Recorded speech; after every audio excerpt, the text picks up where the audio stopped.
¿Qué tal? Ya estamos en el mes de enero y hoy celebramos la gran fiesta del bautismo de Jesús.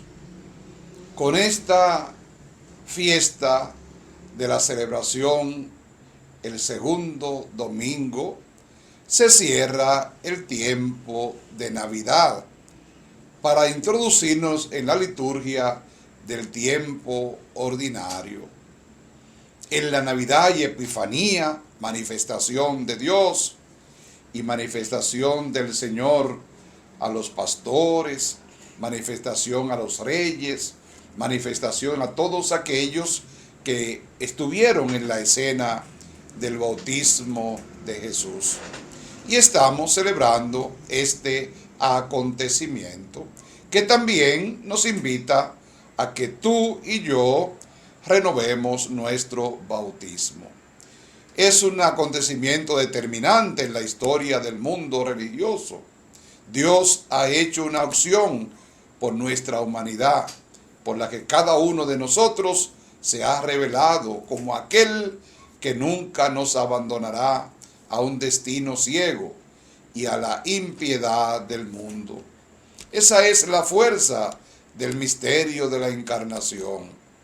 La humanidad de nuestro Dios que nos quiere comunicar su divinidad a todo por su Hijo Jesucristo. La escena del bautismo de Jesús en los relatos evangélicos viene a romper el silencio de Nazaret de varios años. Se pueden calcular algunos 30. El silencio de Nazaret, sin embargo, es un silencio que se hace palabra profética y llena de vida, que nos llega en plenitud como anuncio de gracia y liberación. La primera lectura tomada del profeta Isaías en el capítulo 42, te echo luz de las naciones. De la lectura de la liturgia de hoy debemos resaltar que es el texto profético con el que comienza una segunda parte del libro de Isaías, capítulo 40, cuya predicación pertenece a un gran profeta que es importante en su manifestación y que se le conoce como discípulo de Isaías. Los especialistas le llaman el Deutero Isaías o segundo Isaías. Es el anuncio de la liberación del destierro de Babilonia, el sembrador de esperanza. Este mensaje después se propuso como símbolo de los tiempos mesiánicos y los primeros cristianos acertaron a interpretar como programa del profeta Jesús de Nazaret, que recibe en el bautismo su unción profética. Este es uno de los cantos del siervo de Yahvé, Isaías 42, que nos presenta a este personaje misterioso del que habla el Deutero Isaías, que prosiguió las huellas y la escuela del gran profeta, como el mediador de una alianza nueva y eterna. Los especialistas han tratado de identificar el personaje histórico que inspiró este cántico del profeta. Y muchos hablan de Ciro, el rey de los persas, que dio la libertad al pueblo en el exilio de Babilonia. Pero la tradición cristiana primitiva, por su parte, ha sido identificando a aquel que puede ser el mediador de una nueva alianza de Dios con los hombres y se hace luz de las naciones, Jesucristo, el Hijo encarnado de Dios. Encontramos en la lectura de los Hechos de los Apóstoles, en el capítulo 10, 34, 38, este elemento interesante. Es un testimonio de la tradición apostólica, de la que nace el Evangelio de Jesucristo, poniendo en manifiesto lo que ha vivido con Jesús aquellos que han sido testigos desde el momento del bautismo. Es el punto de partida de la vida pública y profética de Jesús de Nazaret. El momento en que se rompe el silencio de Nazaret para iluminar a los hombres. Pedro, que predica el Evangelio por primera vez a una familia pagana en Cesarea, rompiendo con los miedos a salir y dejar el judaísmo que le ataba hasta ahora, proclama su experiencia más personal con Jesús. El discurso de Hechos 10 tiene una importancia muy particular para el autor de esta obra, Lucas. Se ha dicho que este es un ejemplo fehaciente del querigma, de aquello lo que era la proclamación más esencial de los apóstoles. Pero aquí viene acotado por el apunte de cómo los tres testigos de la palabra han sido también testigos de la vida de Jesús, desde el bautismo hasta su muerte, y después la experiencia de la resurrección. El texto es un resumen muy particular de un valor muy significativo. Lo que sucedió en Judea, la muerte y resurrección de Cristo, comenzó en Galilea por medio de la unción, en el bautismo de Jesús, en el Espíritu Santo. Precisamente en este texto lucano no se menciona ni a Juan el Bautista, ni al mismo hecho del bautismo del agua, de alguna manera como en el relato del evangelista Lucas, que apenas se detiene en el bautismo para subrayar cómo en oración Jesús es realmente bautizado por el Espíritu que ha de acompañarlo siempre como el profeta, y un profeta no puede vivir sin el Espíritu. Y pasamos al Evangelio de Mateo en el capítulo 3, del 13 al 17. El Evangelio de Mateo describe la escena del bautismo como es legítimo en la perspectiva y con los perfiles propios de la teología de este evangelista, donde cumple toda justicia. Mateo, que presenta a Jesús como el nuevo Moisés, es sintomático. ¿Fue Jesús un seguidor de Juan el Bautista o antes de comenzar su misión? Esto no está descartado en la interpretación más histórica de los evangelios. Es verdad que Jesús consideró el movimiento de Bautista como una llamada del tiempo nuevo que se acercaba, pero su conciencia más personal, él debía comenzar algo más nuevo y original.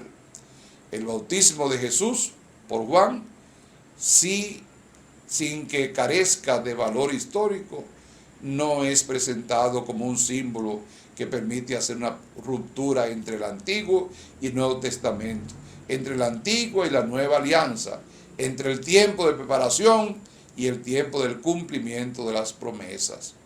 Por eso Jesús recibe el Espíritu, que le garantiza su misión profética más personal. Ya aquí se perfilan en su verdadera dimensión las palabras del libro de Isaías que leímos hoy. Nadie como Jesús puede traer al mundo unas nuevas relaciones entre Dios y los hombres. Este texto de Mateo sobre el bautismo no se limita solamente a plasmar la escena con un fuerte sentido cristológico que le ha suministrado tal vez Marcos. Quiere ir más allá. Por eso es original la negación de Juan a bautizar a Jesús y la respuesta de éste cuando señala: conviene que cumplamos así toda justicia. Mucho se ha discutido esta expresión, especialmente toda justicia, y no podemos olvidar las intenciones particulares de la teología de Mateo sobre este concepto de justicia. Se quería decir que Jesús, a diferencia de los que venían al bautismo de Juan, no lo necesitaba. Esa es la tesis más común en la interpretación, pero debemos exagerar este aspecto. Por lo tanto, la intención en este caso es que Jesús quiere ser solidario con el pueblo y ve en las palabras del Bautista el anuncio de un tiempo nuevo que exige cambio de mentalidad, conversión, para dejar que el tiempo nuevo de Dios transforme la historia y la vida de cada uno de nosotros y la vida religiosa del pueblo.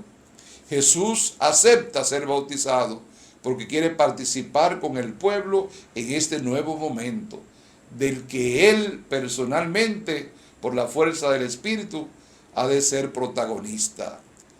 En este cambio de mentalidad o nuevo horizonte, no estará limitado a un acto penitencial con agua en el Jordán.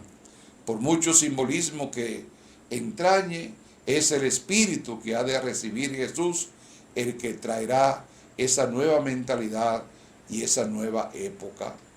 Si bien el relato lleva un sello cristológico indiscutible, mi Hijo amado, en quien me complazco, tampoco es exagerado decir, en el texto no se respira esa alta cristología con que posteriormente se ha interpretado en la tradición, hasta el punto de ver más a un acontecimiento trinitario que cualquier otro acontecimiento religioso en el que se quiere mostrar la diferencia entre lo que pedía Juan y lo que ha de pedir Jesús en su proclamación del reino, como se ha puesto de manifiesto en las distintas lecturas de los relatos evangélicos de los tres, pero especialmente el de Mateo y Lucas.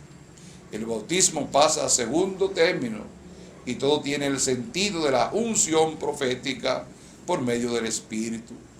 El bautismo de Jesús se enmarca en el movimiento de Juan el Bautista, que llamaba a su pueblo al Jordán para que el pueblo, que era símbolo también del río del Éxodo que entró en la tierra prometida, para comenzar por la penitencia y el perdón de los pecados, una era nueva, distinta, donde fuera posible volver a tener conciencia e identidad del pueblo de Dios. Jesús quiso participar en ese movimiento por la solidaridad con la humanidad. Es verdad que los relatos evangélicos van a tener mucho más cuidado de mostrar que ese acto del bautismo va a servir para que se rompa el silencio de Nazaret y todo el pueblo lo pueda escuchar, y al que él no es un pecador más que viene a hacer penitencia.